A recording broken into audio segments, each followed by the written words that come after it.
सावंत आणि आज आपण एक छोटासा एक्सपेरिमेंट करणार आहोत. काय करणार आहेत? मिरची. म्हणजे मिरचीच्या सहाय्याने दुधाचं दही होतं का नाही हे आपण या ठिकाणी बघणार आहेत. पण यही नहीं, अभी और सुनिए. आपण आता ही मिरची त्याच्यामध्ये टाकणार आहे. Day 2. हॅलो एव्हरीवन, काल आपण दुधापासून दही बनवायचा एक्सपेरिमेंट केला होता. तो सक्सेसफुल झालेला आहे या ठिकाणी.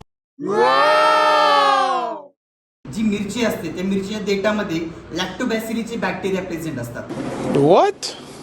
लॅक्टोबॅसिली काय करतो की दुधामधील जे लॅक्टोज असतात त्यांना लॅक्टिक ऍसिड मध्ये कन्वर्ट करतो आणि दुधाचं दही बनवायला तो त्या ठिकाणी हेल्प करत असतो. त्याआधी मी टेस्ट करणार आहे. ठीक आहे. Nice. आंबट अशी दही त्या ठिकाणी बनलेली आहे. कभी कभी लगता है कि आप उन्हीं भगवान है.